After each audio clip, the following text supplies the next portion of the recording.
The universe is made of energy. Every element consists of energy at different vibrations. The difference comes from atomic structure and vibration rates, or oscillation. Mankind utilizes this energy with the mind. Every thought is transmitted by this energy, the collective energy.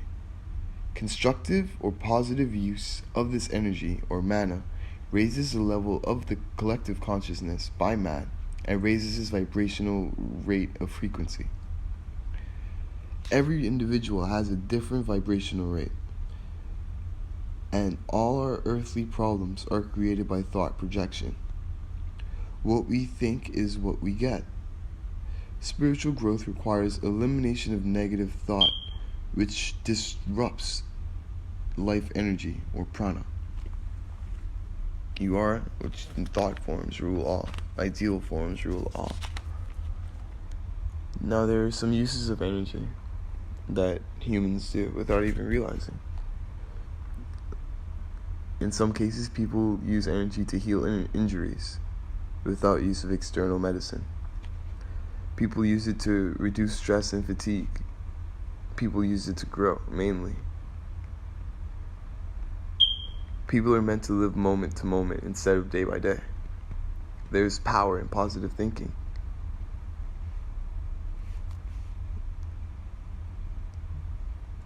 This is where we hit the law of attraction. We attract nothing and create nothing, but we manifest in all things.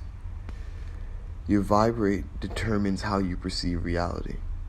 The lower your vibration, the lower your perception. The higher your vibration, the higher your perception. But in all things, remember balance. High highs mean low lows. Low lows mean high highs. Everything is temporary. People are meant to live moment to moment, not day by day. You had a bad moment, you had a good moment. Not a bad day, not a good day. Be careful the way you manifest things. Speaking of manifestation, things are perceived through senses. And when things are perceived through senses and simultaneously recognized by the mind and noticed by awareness, that is what manifestation is. If I may quote Soul Eater, a sound soul must have a sound mind and a sound body. When all three of these things are in harmony, you will find that life becomes much, much, much easier to live.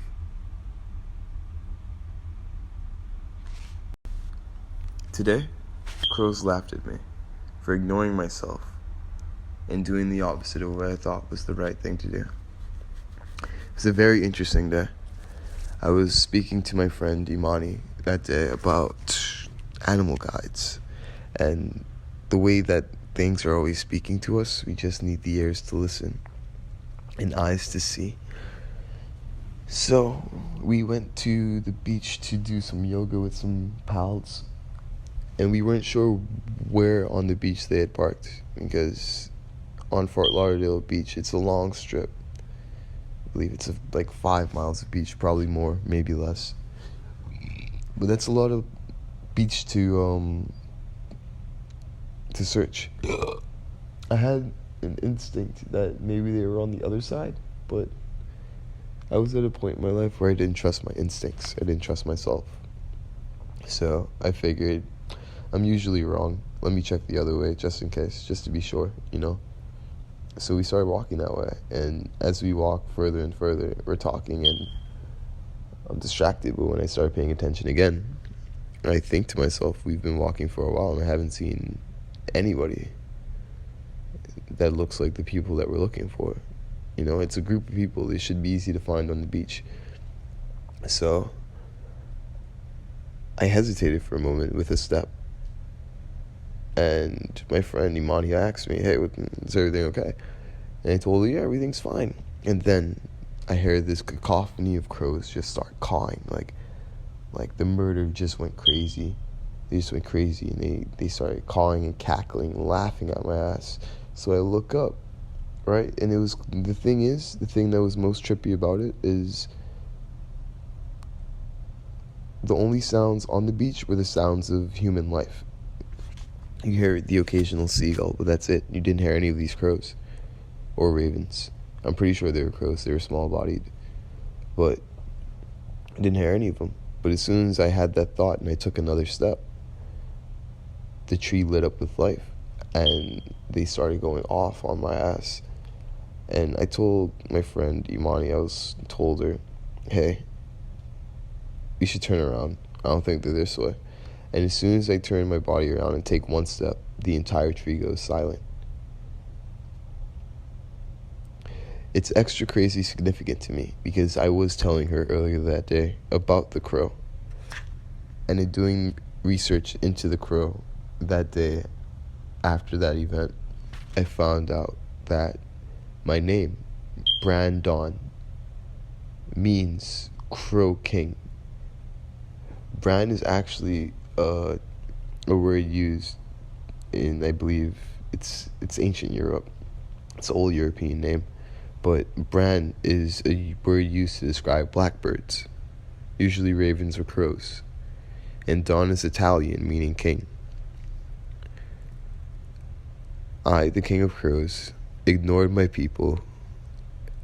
They laughed at me, and that's what got me right. Life is divine comedy if you look at it in the right way. Cool perspectives everywhere. Birds have wings. They soar through the skies and glide through the water and trot land. True masters of this physical world as they reign over all three elements or terrains.